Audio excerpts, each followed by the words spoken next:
Rahman Rahim. I'm very happy that one more time I'm with the dear brothers and sisters of Zek Mighty Shia Muslim Association.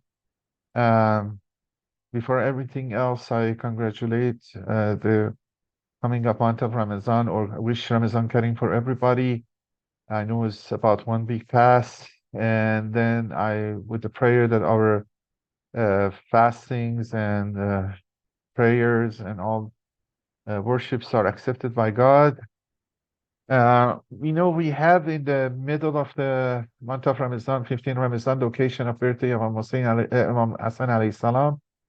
Uh, we decided to have two lectures, covering this week and next week before that occasion about essentially the caliphate of Imam Hasan alayhi salam, the 6 month period. It was caliph, and then the whole peace treaty, peace agreement with Muawiya.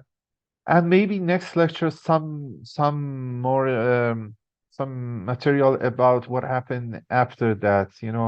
After he abdicated, he gave the caliphate to Muawiyah, and about 8, 9 years when he was alive, what will happen? So that's kind of how we'll put it mostly in next lecture. So this lecture we mostly focus on the events of that 6 month, especially the events led to the peace treaty and the content of the peace treaty and so on, and mostly try to have set up the chronology straight. So that's kind of the focus will be for today.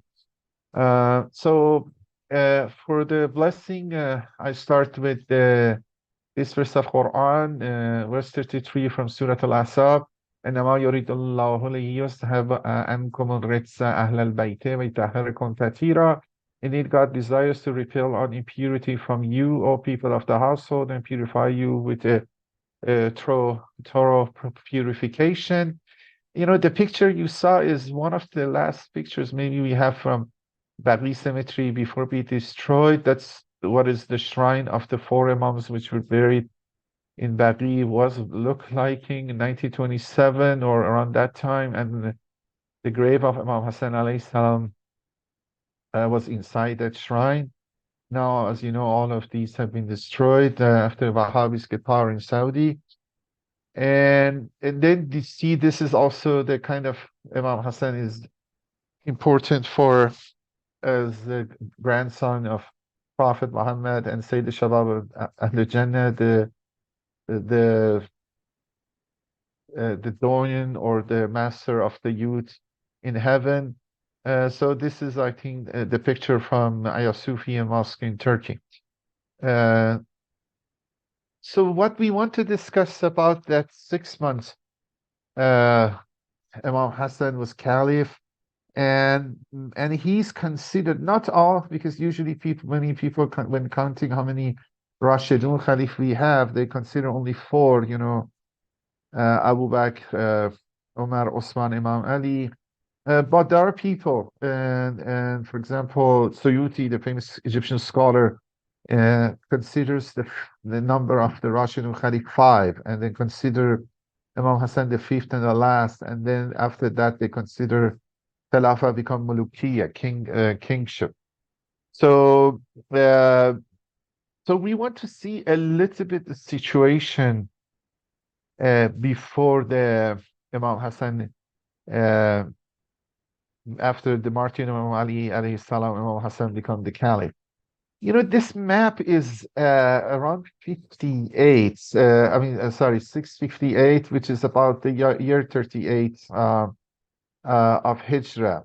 This is after the Safain and Hakamiya. So you know that when Imam Ali became caliph, soon he moved the capital from Medina, from Medina, to Kufa. So from here to Kufa, and then but soon he had to get engaged with the first war in Basra, which is called War of Jamal, and then after that the bigger war, the more important one, the one which is kind of the most important even is caliphate, was the war in Safain with Muawiyah. And then as a result of Safain, he had to fight with Khawarij, those who kind of not happy with the outcome of Hakamiya. In the third battle was Nahrawan. You know that I think you know that the Battle of Siffin, Imam Ali and his commander Malik Ashtar were really close to get a decisive victory in the battle. But Muawiya and his advisor Amr As played a trick and said, let's Quran be our judge between us. They hang Qurans on the top of spears and then thought, let's Quran judge between us. And then some elements which are their ignorance or really uh, working with Muawiya in hiddenly, they accepted, they pushed for stopping the war, and the war was stopped. And then a Hakimiyya was kind of a mediation started, and one representative from this side, one representative on the other side, start to do some negotiations. But the problem is that Muawiya chose Amr As, his really close advisor, as his representative. Imam Ali want to use send his cousin Abdullah ibn Abbas as his representative, but the same guys pushed to Abu Musa Ash'ari be the representative. Abu Musa Ash'ari uh, has some ambitions for himself and for a long time was in a good relationship with Imam Ali. He has more Omari tendencies, and in the negotiation, it's a kind of farce. And then effectively, they I mean, it's statement and didn't end up anywhere, and the people returned back to their hometowns. So we don't want to go to detail of that story. But after that, few things happened, which kind of made situation a little for Imam Ali harder. One of them was the loss of Egypt. Look, this map is after that. Uh, During Siffin, around that time, Egypt was the control of Imam Ali. And then, you know, the Malik Ashtar was sent over there as governor. Muhammad ibn Abu Bakr was sent over there as a governor, you know, which Muhammad ibn Abu Bakr was adopted son of Imam Ali, was the son of Abu Bakr, the first caliph, but raised at the house of Imam Ali alayhi salam. Although both were killed, and then shows that the situation in Egypt was volatile. And Amr As has very important role over there because he was the conqueror of Egypt, the ruler of Egypt for a while.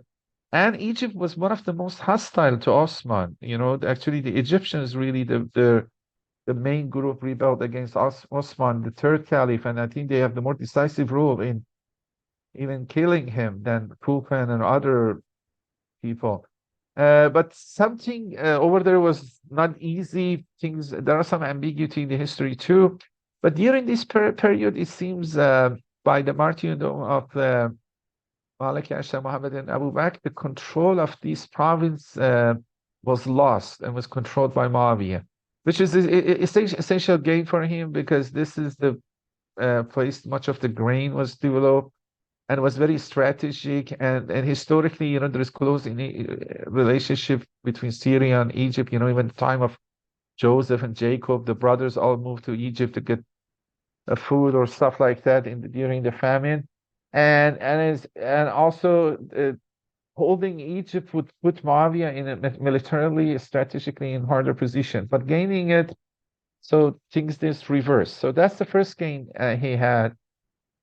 And then during this time, because of the Khawarij, you know, this kind of division happened in the army of Imam Ali. Imam Ali had to fight with the Khawarij, although he tried to negotiate with them. And out of 12,000, 8,000 decided not to fight with Imam Ali. But 4,000 fought and all dead, all were killed. And then, I mean, and when this happened, you really cannot fix it easily.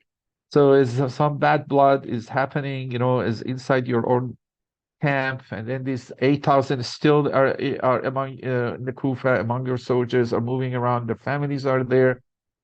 So in that sense, things were not very good in that level. Although Imam Ali was victorious, but was the victory which was costly.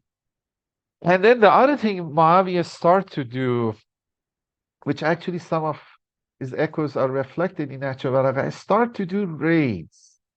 Saint is one of the cruelest and vicious commanders post Abi Artat, and to do raids, just raid, qarat, and to put terrorism, exactly terrorism, to kill, to produce fear, to produce lawlessness. You know, some of the like explosions happen in Iran Kerman, stuff like that by Daesh is just to induce, okay, insecurity. And that's, you see, kind of the raids he did. And then, so Imam Ali and the army Musi are here. Muslim army is here. Basra and Kufa and Mavi is here. And this is Iran, Futuhat and army distributed. So this generally was not as much protected. So Mustafa Nabi Artat army was able to penetrate to deep to the Yemen too, which is the homeland of many of the army of Imam Ali. You know, much of the supporters of Imam Ali were originally Yemenis coming from this region, but now we were living in Kufa.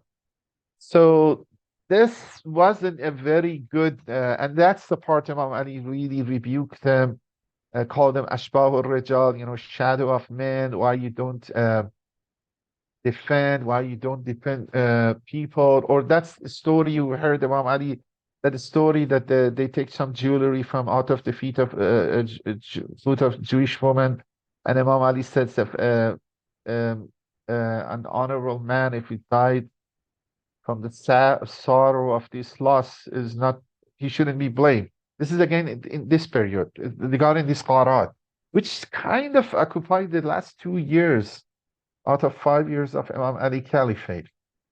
But still, in the last year, there was a new wave, a new initiation that army be gathered and to go to the fight with Muawiya.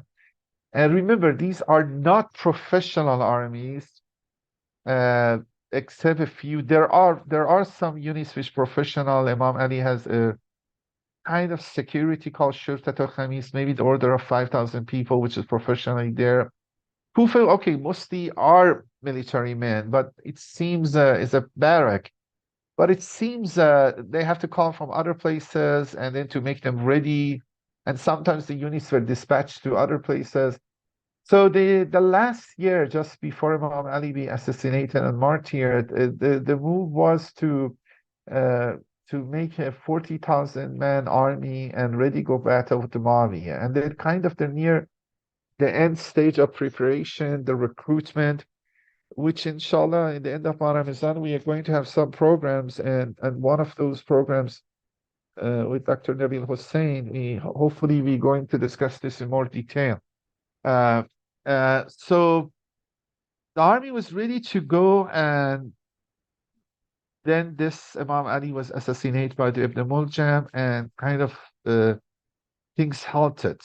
Things halted. So you see, when Imam Hassan get in control, things were improving, but it was 2 tough years before it. You know, losing Egypt, this Qarat, fight with Khawarij, which still, you know, that still living between the people in Kufa, you know, the bad relationship which has not gone away. So all is complicated, and the assassination of Imam Ali make things harder. The other thing, and kind of we alluded to it, you have to know that supporters of Ali are sometimes called Shia of Ali, but Shia in this sense means party of Ali, not this religious sense. And then, so among those Shia of Ali, there were really truly religious Shia, which looked to Imam Ali as Imam, and they're very passionate about the religion and supportive of him, like Maliki Ashtar or Rajab ibn Adi. But the majority are political supporters of Imam Ali. And then we kind of we discussed some of these about the situation of Kufa in another series of lectures which were in English regarding the movement of Imam Hussein alayhi salam. And actually these 2 lectures also can fit easily, or could have fitted easily in those series of lectures. But that time we skipped this period of the Caliphate Imam Hassan and Imam Ali. So we discussed before and after it. So these 2 lectures can fit over there. We discussed the situation in Kufa. So we kind of, much of them are political supported. There are for their personal financial interests. They were worried about the dominance of Syrian over Iraq. They don't like that for historical reasons. They were not happy of the policies of Osman regard tax and the land grant and all those stuff. So mostly they were there maybe for Maybe there was the right, but mostly it was for this dunya, many of them. I mean, a mixture of um, intentions, motivations. And then, so you see, we have Shia, which is a truly religious, or Shia in the religious sense, which later developed to Shia Islam. Shia of Ali, in the literal name, a party of Ali, which is a political sense. And then now we have the Khawarij and some other groups over there. So it's a very, at least you see three large groups, which Khawarij has is their own opinion. One sense you can call them anarchists. One sense they were very radical. They don't like Muawiya too. They don't like Amras too. They try to assassinate them simultaneously with assassinating Imam Ali alayhi salam, but they were not successful at the end. And they have very unruly and rebellious character, and sometimes limited understanding of religion, or shallow or superficial understanding of religion and situation. They were passionate, but those passionate was not combined with the same level of reason and understanding. So, this is a little bit complicated situation that Imam Hassan was chosen as caliph. The selection of Imam Hassan was unanimous. It seems, uh, except those two parts of Syria and Egypt, was not control of the Imam Ali alayhi salam. At the time, Imam Hassan was elected as caliphate, but everybody else from every other region, with the exception of Basra first, supported Imam Hassan alayhi salam. We don't have any record of objection. People from Mecca, from Medina did the bay'ah. They gave their allegiance. People in Kufa give it, Yemen, and then also the parts in Iran, which the Muslim army was there, give the allegiance. We don't have any objection, any rivalry. Uh, Basra was for a while a holdout, was a 2 months a holdout, because they have some grudge after the Jamal war, and maybe they want some negotiate something for themselves. And interestingly, regarding the Imam Hassan alayhi salam, sometimes people say Imam Hassan alayhi salam was peaceful, avert to the war, but Imam Hussein, for example, was more uh, active beds, active, less pacifist. These are not right. These are very shallow generalization. I think was spread even by Umayyads. Imam Hassan had a very active role in War of Jamal. It was one of the commanders, and he was decisive in one part of the wars. Important. His function was important. So people in Basra, which mostly of the Jamal army was from Basra, know that too. And maybe they were negotiating, but then Abdullah ibn Abbas, the Ibn Abbas, which Imam Ali wants to send him as representative Hakimiyya, was the governor of Basra.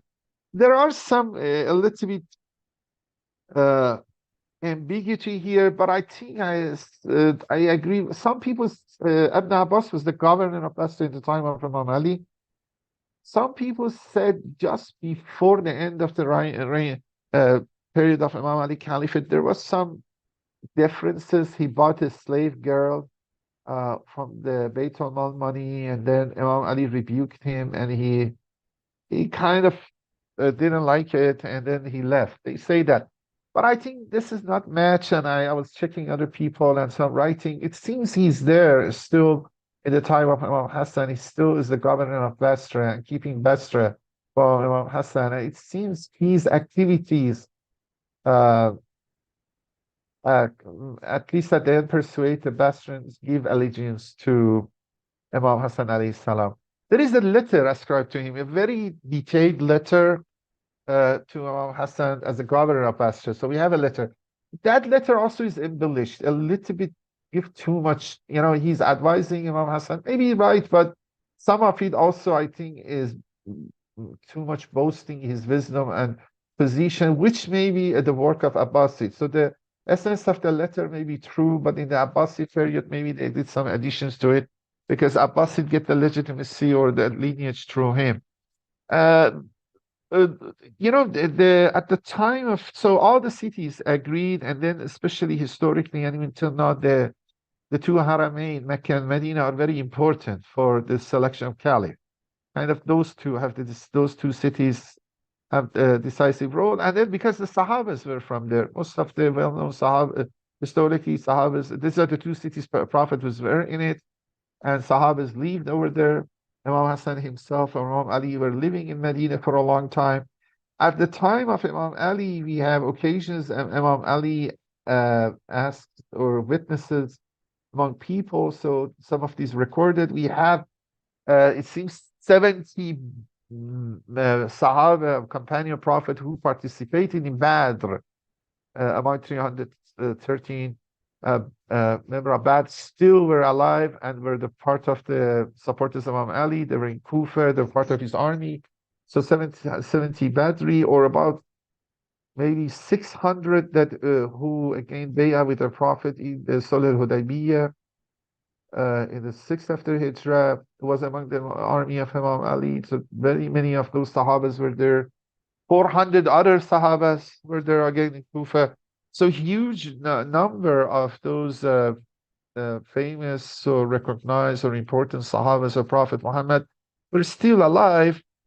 And all of these, without, I mean, historical records that do not show anybody objected, any rival or anything else, except Muawiya, which wasn't here, all supported Imam Hassan alayhi salam. And also,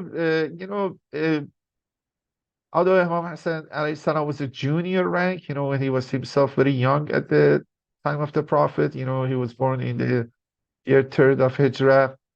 So when Prophet passed away, he was 78 years old. But those senior ones, because of his lineage and other issue, he was recognized, noble family he was, the descendant of Prophet and the son of Imam Ali. And then from the older generation of the Sahaba, mostly have been passed away. The one, for example, where in the council which Omar chose to elect the next caliph, and then an output of that shura and council was Osman as the third caliph. With the martyrdom, Imam Ali, five had passed away, except Sa'd ibn Abi Waqqas was alive, which was very old and reclusive. So, Imam Ali alayhi salam was martyred. Talha and Zubair died in war of Jamal. Osman had himself passed away. Abdul Rahman has passed away.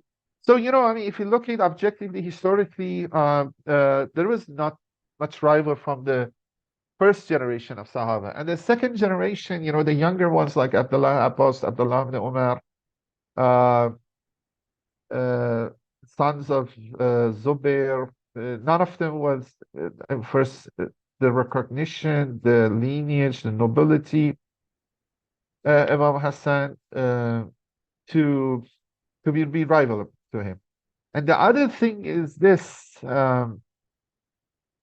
It seems the Shia idea has been spread and accepted somewhat. This is not clear in the historical books because most of them are written again, when tide turned back and things turned back. But, if during Saqifa, the second caliph has some different argument and a stress that Nubuwwah and, the prophethood and king rulership cannot be combined in the same family. So if Prophet is from Bani Hashim, the rulers, emirs, imams, kings shouldn't be from, caliphs shouldn't be from the family of Prophet of Bani Hashim. Later on, people go back to the tradition, which is all civilization. I don't want to go through that. We have another lecture about this. And then we see some elements, it seems, after the debacles in time of Osman and the excessive of him and some other problems, people kind of maybe wish they have to listen to or stick to what they bay'ah in Ghadir and Saqifa wouldn't happen at that time. And then you see here there is no question much that after Imam Ali, the rulership should stay in the family of Prophet and Imam Hassan alayhi salam. And I will see one interesting example. We'll see. I will discuss it. So this was a kind of longer introduction, and But regarding the sources, also I have to say, you see this. There are a few sources, but these are the more important ones. Look, Yaqubi is famous historian, but very relatively brief, and his book was available, so widely used. He was very not only historian, he was really scientist, many fields. He was scholar. Dineveri Akhbar al is a very strange book. It's very small, 300, 400 pages, but it addresses some issues which sometimes you don't find anywhere else, and sometimes his own perspective angle, and sometimes he summarized it very interestingly. So even in this topic is interesting, maybe not 3, 4 pages more, but sometimes there's some unique stuff in it. Uh, but the one, okay, we always have Tabari is the most important history book of the beginning of Islam. But interestingly, contrary to the events in Karbala, which is very detailed, he's not as thorough or comprehensive as it is in Karbala in the issue of the Caliphate Imam Hasan. Uh, although still things are there, but it's not as maybe other subject. Even doesn't treat one Western scholar said Muawiya reign as Muawiya's caliphate as detailed that some other eras he does. Maybe because maybe he considered himself scholar of, I don't know, issues of related Iraq or Iran. Uh, that could be, or for whatever reason, still his book is covering a long time. It's 40 volumes, but covering a long uh, span of time. Uh, but the thing we should know, there are two narration parallel in Tabari. One is regard Ibn Shahab al-Zuhri, which we discussed it about him in other series of lecture about historiography of life of Prophet. Ibn Shahab al-Zuhri was very important. Is important in the Sunni Hadith Sirah of the Prophet, writing the Sirah Prophet. But he worked with Umayyads, and the version he gives is really a very reduced, very washed out, mixed, and really edited to somehow reflect the Umayyad views, which is very, and none of the other scholars use. So the Tabari has two versions, one Ibn Shahab Zohri, which we don't touch it. Uh, I mean, we don't have time to compare all this stuff like that. There is another one which is by a person like Abana is reported, and that is still the one we find it in Dinaveri Yaqubi and the other three references we have here.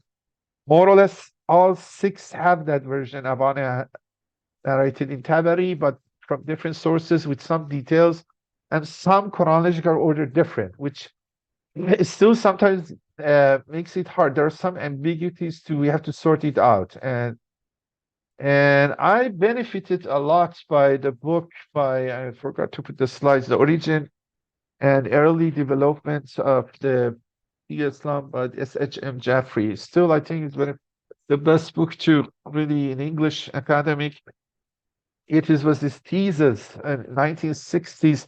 Unfortunately, regarding the Imam Hassan and Solih Imam Hassan is very scarcity of good. There's no work. There's no specific article, except I think his book and a couple of other references was very, to my surprise. I mean, there are few articles in the Encyclopedia of Islam, but the one which is the old one is very hostile, Laminus, very polemic Catholic priest from Belgium, lived 100 something years ago. The new version is better, and then also we have Encyclopedia of Islamica, which is published in Iran and then translated in English recently by the Brill. That's good. That's good. That's the recent one. But really, still, I think I was surprised. It's really there's not much. What I will focus, although Ibn al-Hadid is also interesting, what we will do focus is mostly by Ibn Asam al-Kufi, but some parts we divert, maybe use the other ones. But Ibn Asam al-Kufi, as lived in Kufa. Some people say he died in this year, which makes it close to Tabari's death. But some people claim this is earlier. This is a mistake. I'm not sure what is the consensus is yet, but still is early. And then even his book was so much read that we have a very old, good, sweet old Farsi translation of him from 6th century. So his book in Arabic was already translated to Farsi, very beautiful Farsi prose of old Farsi, but readable, understandable, very sweet actually, like Sadi style and stuff like that. Which is understandable and is used. So I looked at that Farsi translation. There's no English translation, but actually recently people are paying good attention to this. So as many recent research papers are coming out. It has some, we don't need to discuss more, but I want to say, okay, this is the one we will focus more on it, and much of it's more comprehensive, more detailed, and everything makes more sense here. But some of the details, other places helps. These two, Abul Faraj Asfahani is also very famous. He has Maqatil al-Talibin, the stories of the martyrdoms or dying of the children of Abu Talib. So he has a book on that. He has Kitab al-Alaghani, which is very famous. And then Ibn Habil Hadid, one of the most important commentaries on Nahj Balagha, 20 volumes. So he's late, maybe the last chronologically, all of these. He has access to their books. And there is a seventh person, I should have put the name here. These, especially the last three, and many of them use it, is Madaini. Madaini was earlier than Ibn Asam. He died in the early 3rd century. So some people say, okay, Ibn Asam was 3rd century, not 4th century. So he make it contemporary Madaini, but he used a lot of Madaini. And then the importance of Madaini is this. Much of these important events, decisive events happen near Madain, which is his city. And that's maybe the reason he reflected in detail. That was the habit. Historiography was regional.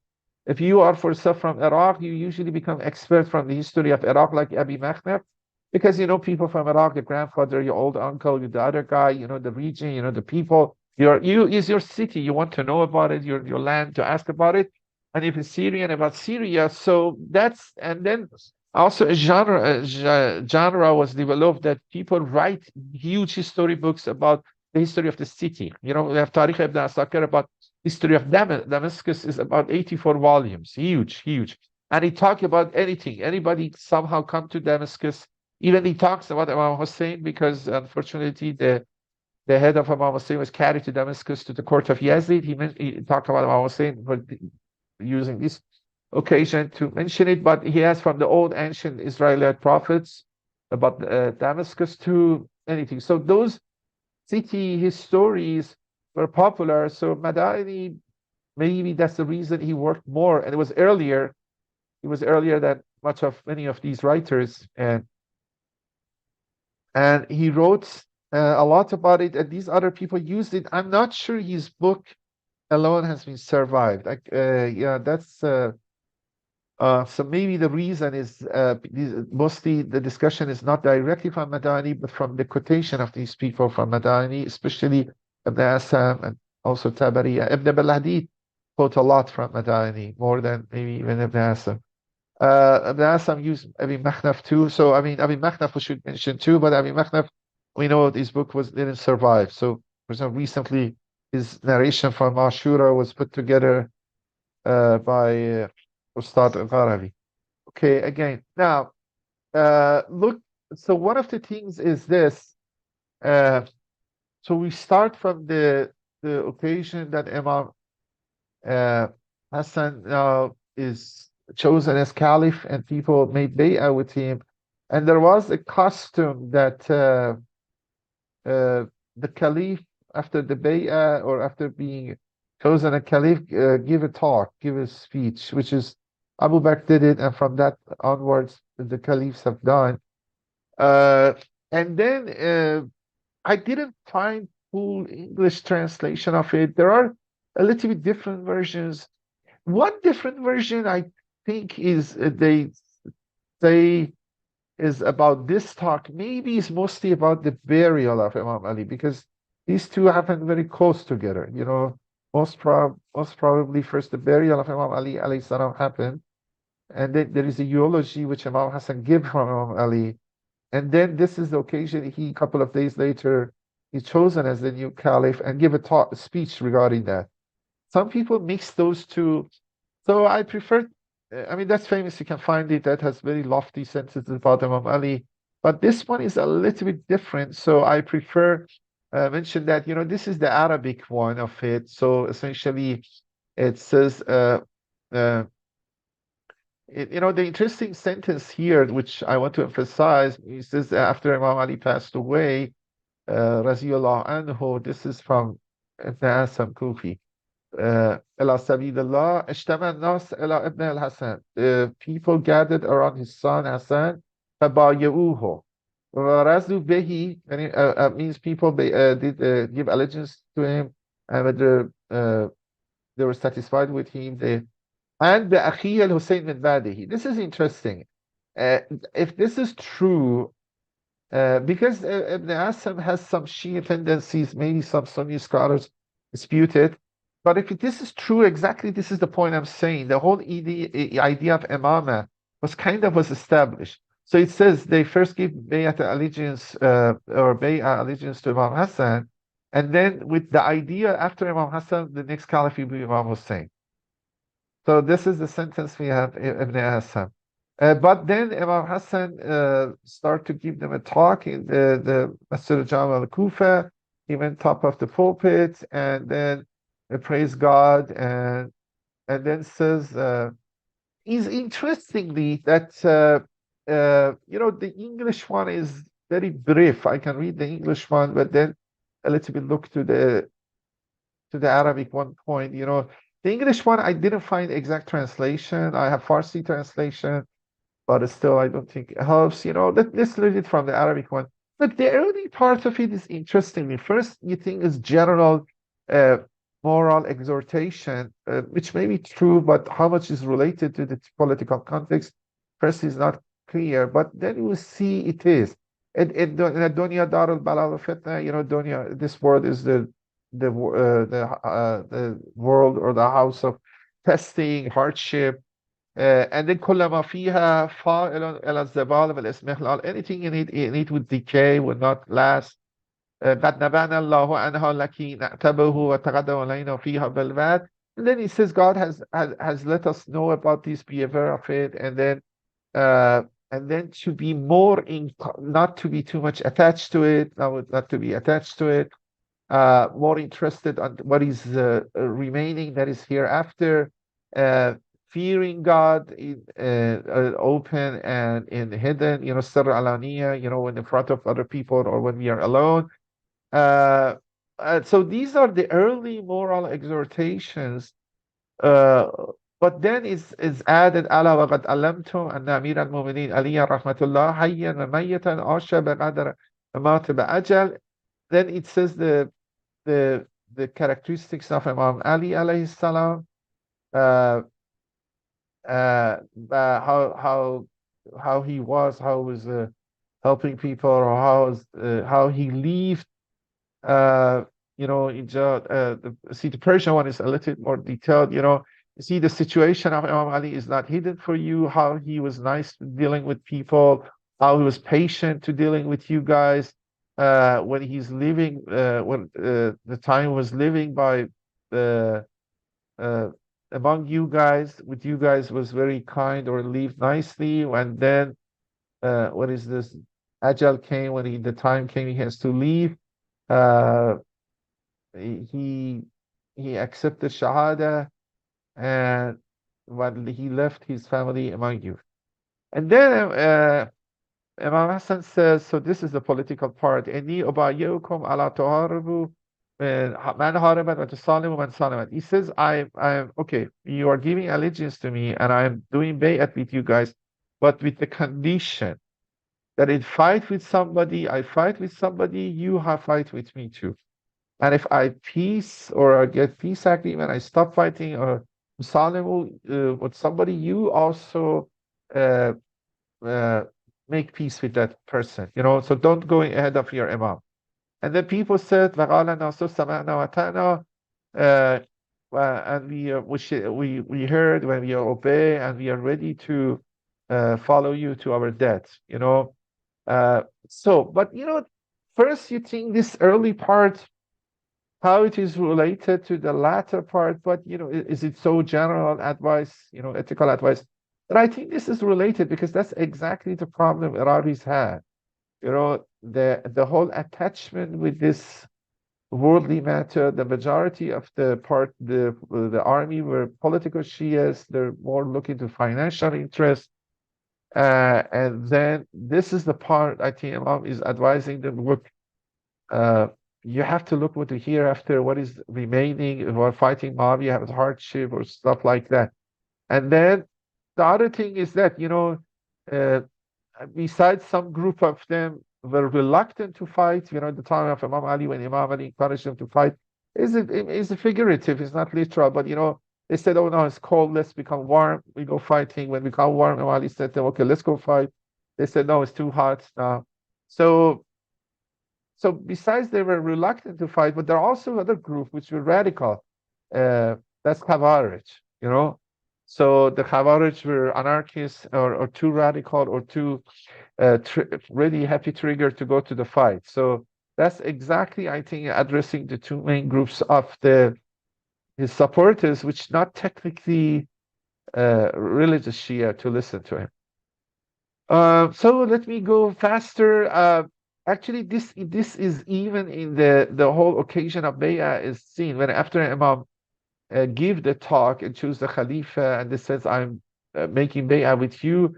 The first person which raise his hand or start to talk is Bays ibn Sa'd ibn Ibadah, which I'm going to talk about in a few minutes. That he okay, I'm going too fast. Sorry.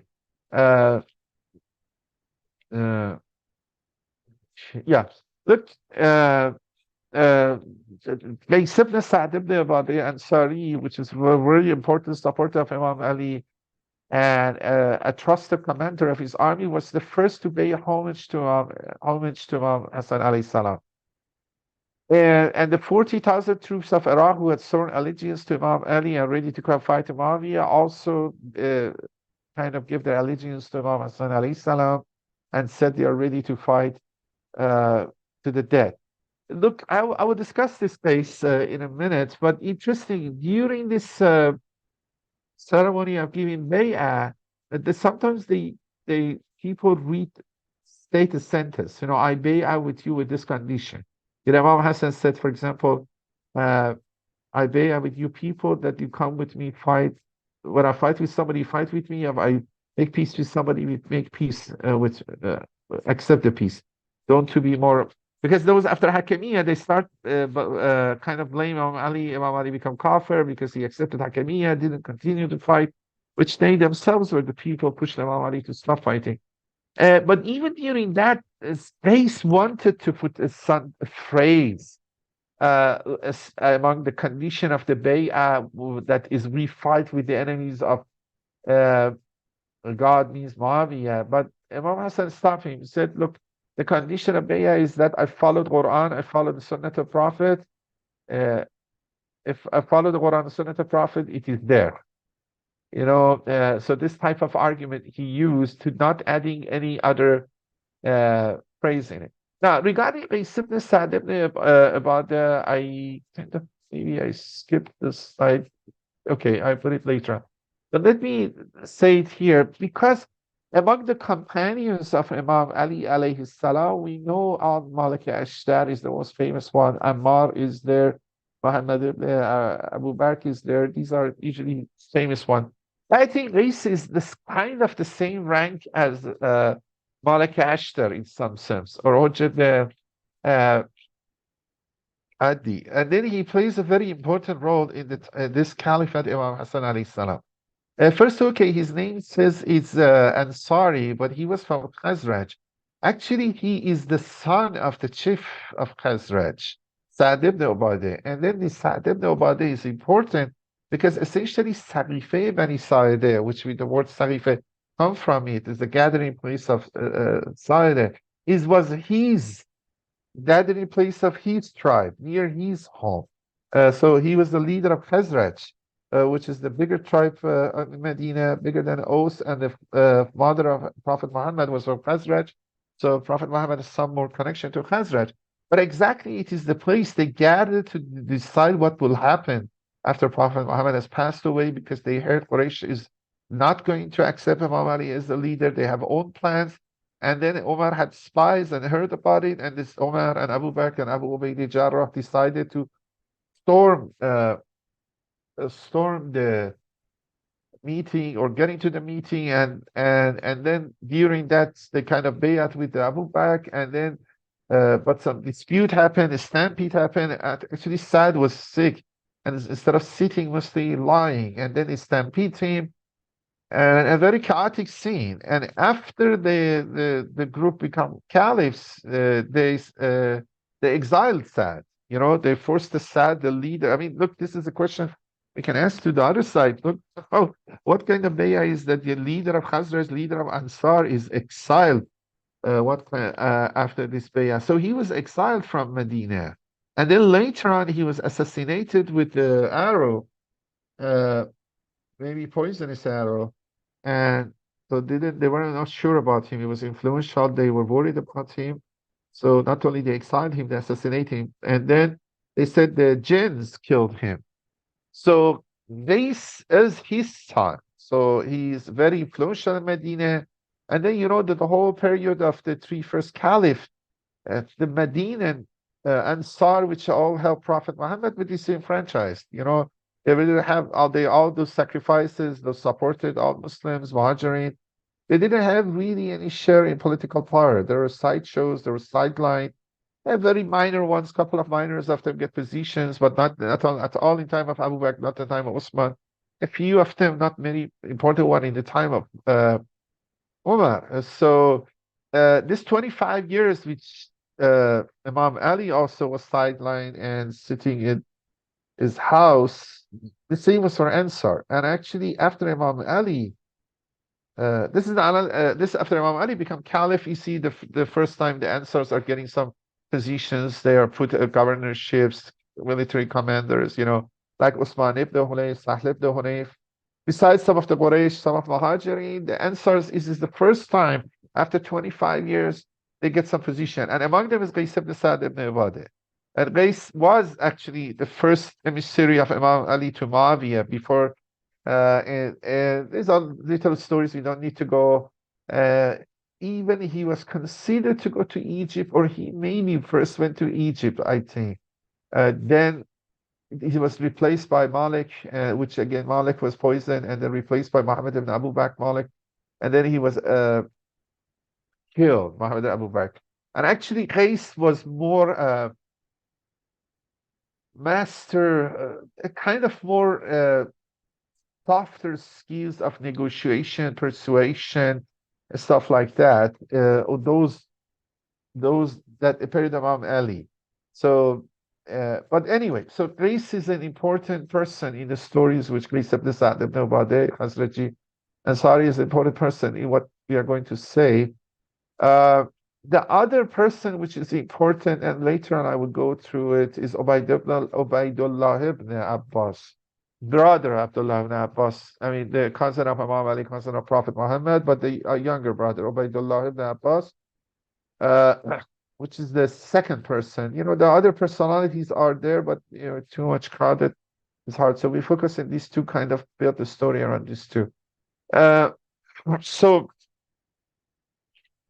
one of the things, as I said, Basra was a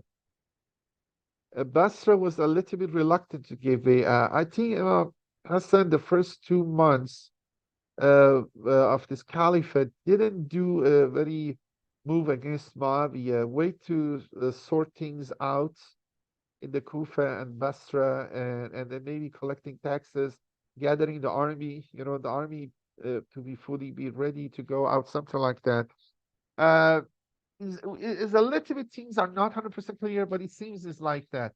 But around the 2 months, we have some letters is exchanged between him and Muawiyah. Muawiyah seems immediately start to move. Immediately the moment Imam Hassan was elected, I think start to prepare an army.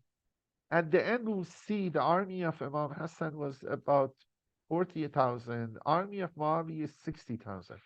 I mean, even if there's some questions about these numbers, essentially all indicate the army Muawiya was able to gather a larger army.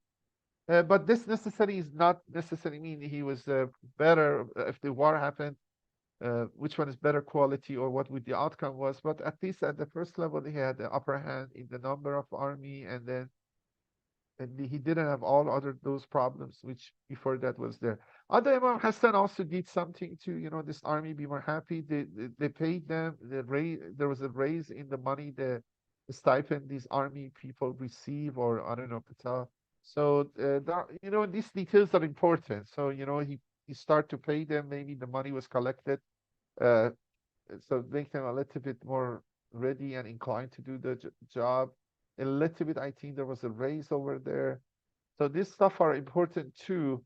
So the army was ready, was getting ready. But uh,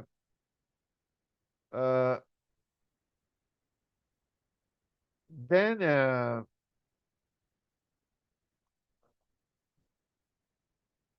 okay, this is the letter, but sorry.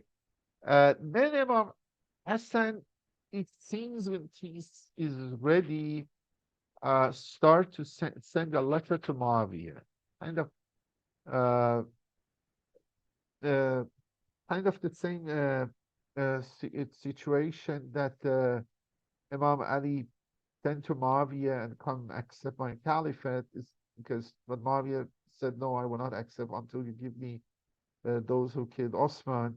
Uh, Same way. So I will read these letters because these letters are some discussions of some theological beliefs. We have letters also exchanged between Imam Ali and Muawiyah, and they were very important because these letters become public. Is not just private. People know about them, heard about them, read about them, and those who it's like a propaganda, advertisement, announcement, all pamphlets saying what the views are. As we are going to see, one of these letters was used for recruitment. As I said, hopefully the lecture, Dr. Nabil Hussein will discuss this more. So there are some letters exchanged between Muawiyah and Imam Hassan. It seemed Muawiyah was make the army and ready to move and start to move. And when start to move and approaching Iraq, these letters will start to exchange. And then I have to say, this is the way it is recorded. It is English translation. Maybe some editing happened to the benefit of Umayyads and Abbasids. And then you see the arguments are challenging sometimes, but to get the spirit of it and see the two philosophies already developing. If these letters are authentic, much of the arguments still we are using, both sides are there. And then actually you see how Muawiyah has some role in the developing some of these ideas about excellence of Sahaba, especially the first generation, which is now is the hallmark of the Sunni Islam, especially Hanbali, that all the first Sahabas are perfect, good. They never do anything intentionally against Islam.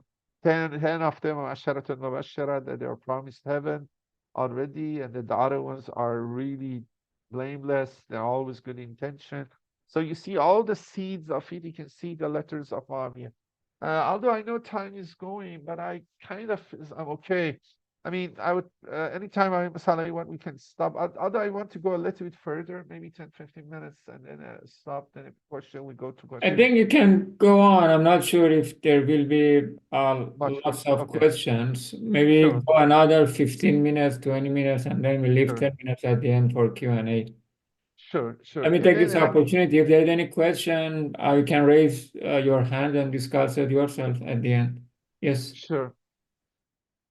Thank you. And then I kind of went a little bit slower, but I mean, that's okay. I mean, look, these two letters are important, so let's read it, and then we can go take it a little faster.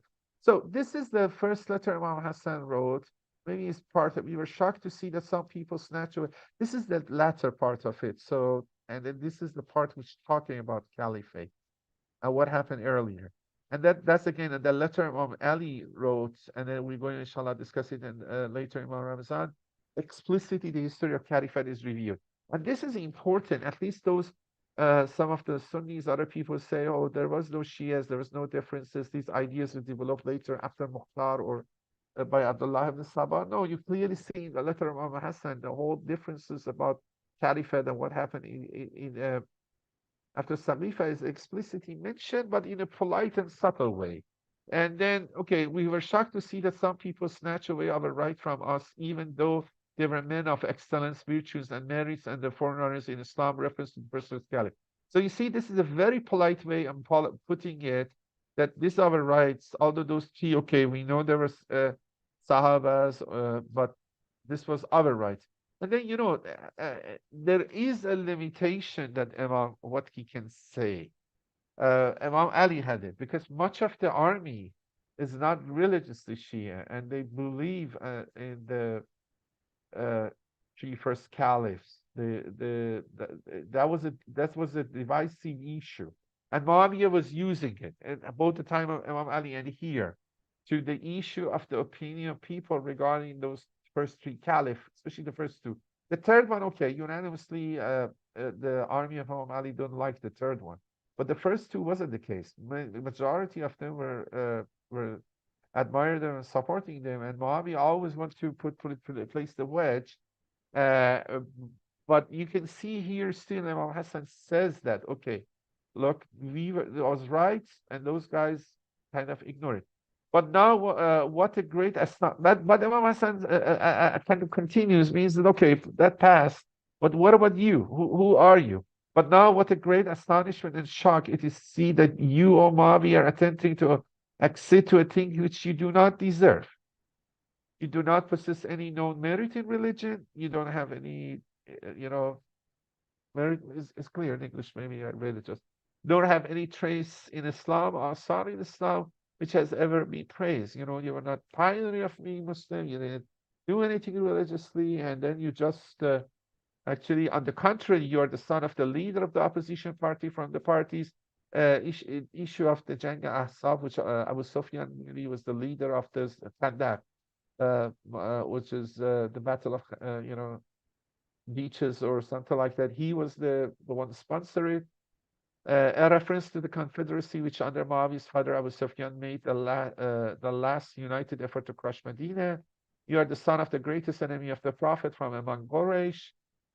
So then Imam continues, so give up your persistence in falsehood bottom and enter into my homage, give me bay'ah to me, as other people have done. But you're certainly aware of the fact that I'm far more entitled to caliphate than you in the eyes of God and all worthy people. So I think it's clear, so I just read it because the lecture is English. I have tendency to translate, but this time it's English. Fear God, restrain yourself from rebellion and from shedding the blood of the Muslims.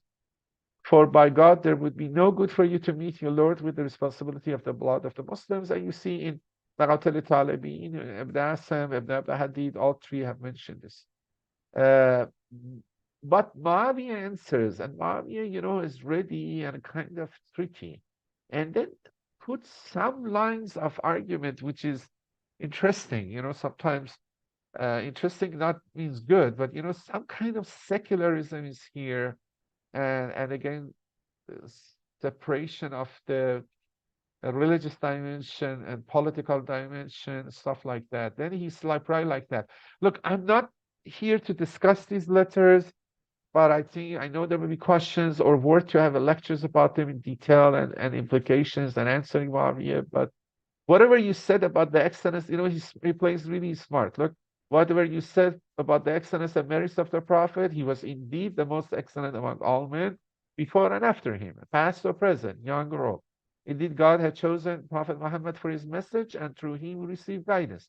We're saved from destruction and came out from darkness and error. Look, he really conceded all this stuff. You have mentioned the death of the Prophet and dispute which took place among the Muslims at that time. In this, you are clearly making accusation against Abu Bakr. It's now playing the game. You cannot say anything about Abu, like anti-Semitism nowadays. I mean, everything is a hammer. You criticize the government, they say you're anti. This is the same game is happening. So the criticism of Abu Bakr and Omar and these guys is become forbidden. And Muawiya is playing this. You see, these roots is from Muawiya. this whole Sahaba, all great, all perfect. And because he wants at the end to extend that and include himself in it. In this, you're clearly making accusation against Abu Bakr, Omar, Abu Ubaidah. Abu Ubaidah was the third person of triumvirate which did the coup in Saqifa. And Omar said if Abu Ubaidah was alive, he passed in one of the wars. Actually, he was a commander of Muawiya and his brother in the conquest of Syria. The, but he passed from, I think, from plague. And then if he was alive, he would be third caliph, but he passed, then Omar had to go another way. And against those virtuous men among the Muhajirin and Ansar. I hate this accusation against the people whose actions, according to us and other people, were beyond doubt and reproach. Exactly the same way we see today. You know, I don't like you accuse those people which their actions are beyond doubt and reproach. Because, you know, yeah, the image is like that, and because of the conquest and wealth the conquest brought the Omar, Abu Bakr and Omar especially were popular. When this community had some disagreements after the Prophet concerning the leadership, it was not ignorant of your family's merits. And he says, okay, we were not unaware, you know, unaware of your, I mean, let me read it, it's clear. It was not ignorant of your family's merits, your priority and your close relationship to the Prophet, and the community was also not unaware of your exalted place in Islam and your qualification in it. And it says, we know about this, but the community saw that this thing, the caliphate, would be better placed among Quraysh in general, and they therefore selected Abu Bakr, which that's a whole dispute. It's Quraysh, Abu Bakr choose all were aristocracy of Quraysh, especially Abu Bakr. All the children of the leaders fought against Islam, Abu Jahl, Abu Sufyan, and they all accepted Islam late and sincerely, even Khalid. And then you know, Omar brought some Islamicity, at least of some level, to the whole thing. But and then why Quraysh is better is, I mean, exactly in one sense is not clear. This is what the people thought best in the interest of community. Yeah, exactly. The argument it said Ali is too young, Ali is too harsh with justice, and so we know better. And that's exactly the same this Amavi is using. You're asking me to settle the matter peacefully and surrender, but the situation concerning you and me today is like the one between you, your family, and Abu Bakr. And then, you know, he's smart, playing the similarity of his situation, the situation between Imam Ali and Bani Hashim Abu Bakr after the death of Prophet. Had I believed that you had a better grasp over the subject people than I do, then you could protect the community better than I, and you were stronger in safeguarding the properties of the Muslim and outwitting the enemy, then I would have done what you have asked me. Now he's claiming, you know, he's claiming I know better, I have more experience, I've been more governor, I can manage. So he's all these actual practical dimensions of running government, and because he's older, you know, now he can use the same argument. He's older than Imam Hasan, the same way Abu Bakr and Umar claimed Ali was young. But I have a longer period of reign, probably referring to his governorship, and a more experienced, better in policies. But you know, his policies were that being in building large castles, like Caesar's, using the money, you know, public money for building castles, luxury living, opulent style, better in policies and order in age than you. It would therefore be better for you not to insist on what you have asked me. If you enter to obedience to me now, you will accede to the caliphate after me. So you clearly see he put these arguments, and then he's not going to accept. And then there are some other letters exchanged. But then this is the Arabic version. I don't think we need to read. So as I said, at this stage, Muawiya start to move the army. He may be divided in two parts, but for now, that's not as important. The part which is important is because he start to move the army, and I show it in the map, and for the usual way, he go up from the northern part of Syria. That's exactly the Sunni triangle and Jazeera, and first Daesh was dominating Syria and Iraq. And then coming up from the upper part of Syria, coming down to the Iraq, Imam Hassan has to move. So look, if this is the general map, Muawiya is here, Damesh. This is, sorry, Persian. This is Iraq. And then you can see Kufa is here. I can show you a bigger map. This is Damesh. The way they get in is, see, Safin was here, is this path. This path is the desert, and it's not very good. I mean, nowadays, even still, we don't have one complete road. There is one road always bombed, you know, anyway. And so you go up here, and then from there he start to come down. And he moved early. He moved early, but the time Imam Hassan was ready to go, he's approaching around here near Baghdad, present-day Baghdad, which is not in this map, but he's really approaching somewhere around here. And then the cities which you have to look is Kufa and Madain. So let me see, I have another map. Yeah, actually, this map is important. Let's look here. Everything is here. I think Baghdad was I saw here too. Yeah, look, Kufa was here. This is the old map in the really that time, Sasani time. So the names are old version. But Madain was the city which few cities which Sasani. This is much more Persian culture here, and that Salman was put as governor over there. Because Sasani, when they ruled here, they lived a lot here near to Spoon. And then there is a city, Sabat. Remember this Sabat, and Baghdad is here. So Baghdad that time was not built. There was just some place, some monastery, something like that. But Muawiya comes through here, Anbar, and then part of his main army is here in Baghdad, reached here. So he's moved this time.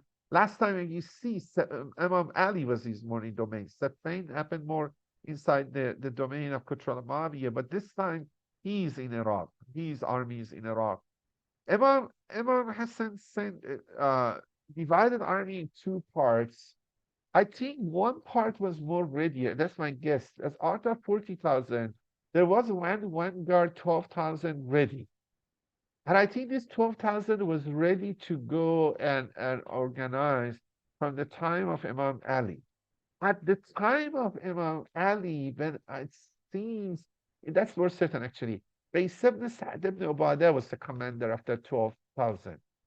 But in the time of Imam Hassan, it seems Imam Hassan put Ubaidullah ibn Abbas in charge, but it wasn't individual leadership, it was a triumvirate leadership.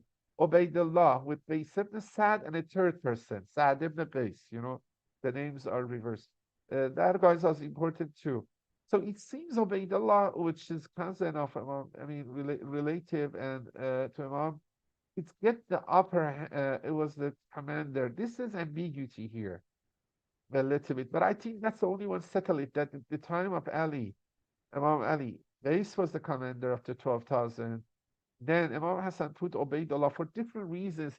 Maybe because Qais was too enthusiastic for war, but I don't think it's the case. It is more that there were some occasions, some people are not very happy from him. We have the stories from before, some lobbying against him. Actually, even Muhammad ibn Abu Bakr wasn't very happy about him and pushing Imam Ali to replace him, so on. So I think the commandership is Ubaidullah ibn Abbas. Base is called lieutenant and the third person. So Ubaidullah could not take decisions without consulting this. So this is a triumvirate of leadership. And then the army is sent. The vanguard of the army is close to this place. It's the 12,000 reach here near the stopping the advance of Muawiyah army near Baghdad, Maskin, somewhere Maskin, which is not in this map. But then Imam moved himself, the rest of the army, I think with a slower pace, moved toward Madain, but reached somewhere we called Sabat. This Sabat, is near Madain, but you see it here, Sabat. So reached over there. And so you see, and then we know Imam stopped here. And then here, something happened, something very decisive happened, which changed the mood or intention for fighting and so on. Look, the splitting of the army allowed because the two were close but separate from each other, maybe 1 day or 2 day communication. Muawiyah start to work on psychological warfare, start to spread rumors in one camp regarding the other camp. And much of it was in the idea that those other guys are betraying, or the other guys accept the peace treaty while you guys are wasting it. So it was it's not very. Some part of chronology, some of the stories doesn't makes sense. So I try to make the one makes more sense. Still, I'm not 100%, but the point is this: these two were separated from each other, and hearing rumors from the regarding the other camp and affect them negatively, and reacting to that sometimes because of that style. Khawarij and Iraqis very easily deceived, and I think possibly Muawiya has helpers and the Khawarij over there and so on. Look, at least what is the events are certain is this: when Imam stopped in Sabat, notice things are not very good. There's somehow the army is this is in sense of mutiny. At least this is one story. One story says, which Ibn Asam said that Imam gave a speech like this. So let's read this speech. Hassan therefore halted at Sabat, his army there, and made a speech saying, O people, I do not entertain any feeling of rancor against the Muslim. I am as much of an overseer of yourselves of your interest as I am over my own self. Now I am considering a plan. Do not oppose me in it.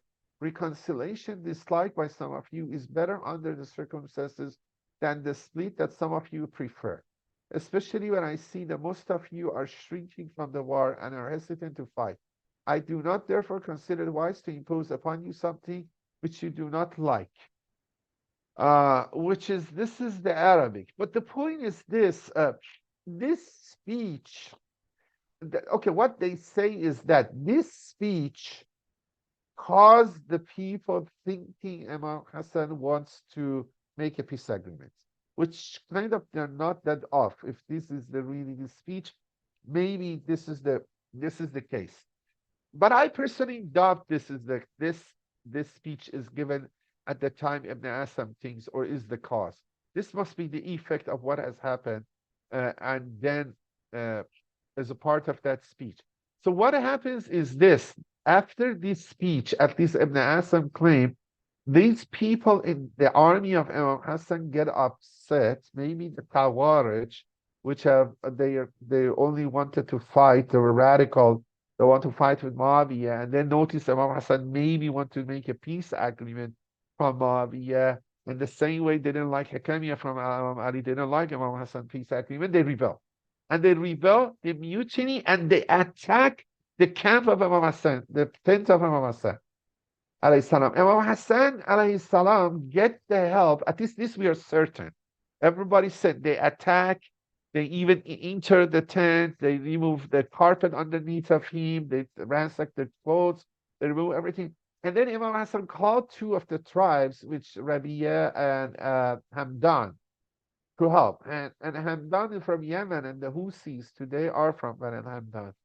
Yeah, Hamdan was a Yemeni tribe, the most supportive of Ali. Rabi'a was not a Yemeni tribe, was a northern tribe, but also very supportive too. So they helped Imam Hassan. So see, part of the army is now looting, attacking. So it's not very good, not very good. But I'm not sure that the cause of attack and looting is this speech by Imam Hassan. I think this speech comes after that, which Imam, as a result of this kind of looting and attack, decides this, okay, must have choose another way. But this is not only. When this has happened, those group helped Imam because now he could not stay in the Sabat because someone from army camp of himself maybe kill him. So decided to move to Madain himself. The governor of Madain was the uncle of Mukhtar, the famous Mukhtar Sagafi, Masoud Sagafi. I forgot his full name. But anyway, Masoud, his name, uncle of Mukhtar. And he's very Shia and he protected Imam. But the point is that on the way going to Madain, Imam was assassinated. Some person tried to assassinate Imam. The dagger or spear, uh, maybe Imam was on horse and the guy went with the dagger or spear hit Imam, but he couldn't hit the essential part of the body, but hit the legs or the thighs of Imam. So Imam was wounded from the thighs. So and then the way that he couldn't walk and he has to sleep, so they took him up to uh, Madain, and he started to me for a few weeks, or maybe he had to stay at the house of the father of Mukhtar Abu Wadi Sagafi, which is Mas'ud, the Sagafi, the governor of Madain. So you see, things are not very good from this side, this part of the army. The other parts of the army, which I kind of maybe stopped with that one, but explaining the situation over there. The other part of the army, which was vanguard, and I said these two guys were commander of it, effectively, was close in front of Muawiyah, just in front of the part of the main part of Muawiyah's army, because this part is Sabat, no, but there was no army in front of them. They knew tonight before even war starts. They don't see any main part of the army, but the army of Muawiyah was around here. Uh, I think what the cause of the rebellion was this. Either there will be some news they heard from this vanguard of the army 12,000, which I'm going to explain, that caused this guy to do that. Or it could be another story which was not narrated by Nasam, but was narrated, I think, from Maqatil al-Talibin and some other books, was that Muawiya sent delegates during his army approaching, besides the exchanging the letters, sent delegates and encouraging Imam Hasan to uh, accept the peace, abdicate, and so on, and vice versa, the same way. Sent a delegate of three people. One of them is Mughayrat ibn Shu'bah Sagafi from against Saqif, they were from Taif, and two other guys. Those guys met with Imam Hassan, and they start to ask him, Muawiyah says this and that, let's have peace agreement, let's do abdicate, and so on. Imam didn't accept. But it seems that at least this is narrated, and maybe it was or coordinated, like the rumors, suddenly spread, psychological warfare. We have it nowadays, in Twitter, other places, they spread the news. The point is that they come out of the tent of Imam Hassan, although Imam Hassan completely disagreed. They start loudly talking, oh, bless Hassan, which accepted the peace and accepted the Muawiyah's condition, and start to spread the rumor. They come as a visit, under kind of protection of the some delegate coming visit, but they get access to the camp and start to talk, and at least the people heard it, and maybe some other of the agents, which is working with them inside the camp of Imam Hassan, amplified the message that, oh, Imam Hassan accepted our condition and he's going to have a peace, blessed him, and so on. And this maybe made the anger of those soldiers, which are very fast to react, to get angry and thought, especially Khawarij ones, which thought Imam Hassan has betrayed them, and then they're attacking his camp. And I think after that attack, this speech makes sense, not before and cause of it. Because this speech which Imam Hassan gives and says, okay, uh, I have to change course or I'm doing something, it seems is after that. That's one reason. And maybe that trick of Muawiyah, Mughayrat ibn Shu'bah is an important person, because after Muawiyah made peace treaty with Imam Hassan and Imam Hassan abdicate, Mughayrat ibn Shu'bah become the governor of Kufa for 10 years. And he's the one also proposed Yazid's become Waliyat, or the successor of the Muawiyah. And Mughayrat al-Shu'bah has some hand or some relation to assassination of Omar. Firuz Abu Lola, who killed Omar, was working for Mughayrat al-Shu'bah. And Mughayrat was very tough on him, and he complained to Omar. Omar didn't react or respond very positively. At least that's the story. And then Abu Lola get upset and assassinate Omar. But it could be a plan. I mean, it could be a plan. They want to get rid of Omar to get a new situation. But that's another story. But the point is this: the this this could be the case, and this may be working. This rumors spread on Mughayrat al-Shu'bah in the camp of Imam Hassan may have been worked because of the news, other news they heard about the Vanguard 12,000. And what is the news they heard is this. Uh, it seems it seems Muawiya tried to bribe these two gentlemen. Raised very strongly with no with good money, 1 million dirham, and many other. Raised with very strongly, without any hesitation, no ambiguity, rejected that. Then their historical narration is that Ubaydullah ibn Abbas accepted the money and defected, although he was the leader, defected the camp. And the morning after, when people were waiting for him to come to lead a Jama'ah prayer for the morning prayer, he wasn't there. And then Qais have to take care of the physician and do the prayer and talk to the people and then calm him down. And he said, okay, if he acted like that, his father also wasn't very good in Islam. He never accepted Islam only very late after the Mecca conquest. So I think this news maybe have reached to the other camp too, and make them in the edge or some rumors of it. And but Grace, what it did some to keep this army intact. The rest of it, it did some skirmishes. So it started some fights with the Muawiyah, and it actually was successful. So it's not that no fight happened at all. Actually, a mini battle happened. Even Siffin was few mini battles, a couple of large battles. So a few people died from both sides. So Grace was controlling the army. But then Muawiyah saying to him, "Why you're wasting your time? Because I heard that people have attacked your uh, Imam Hasan's camp. They're killing him. Why you're wasting your time? Let's see what happened over there." So they stopped that and sent a letter to Imam Hasan about the situation here and Ubaydullah ibn Abbas. And and maybe this combination of the trick Baghdadi Shoba and the news about defection of Ubaydullah ibn Abbas and the possible make the Khawarij ransacking the camp, the tent of Imam Hasan and assassinating. Now, just by finishing my 1 minute, then we hopefully continue the story, main story next lecture, is this. Some of the contemporary historians are questioning 2 points. One, that the one who ransacked and attacked the tent of Imam Hasan and the Sabat and assassinate him, they were not Khawarij.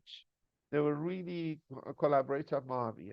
I mean, that could be not wrong. I mean, it's the same. Daesh is Daesh, or Daesh is working for Israel. Kind of is the same thing. Daesh put the bomb in Kerman, explode, or Israel put it. Okay, Daesh put it, but who ordered him? Israel. So it could be the case. It could be the case, and then always this illiterate or uneducated ones are ready to do kind of these things.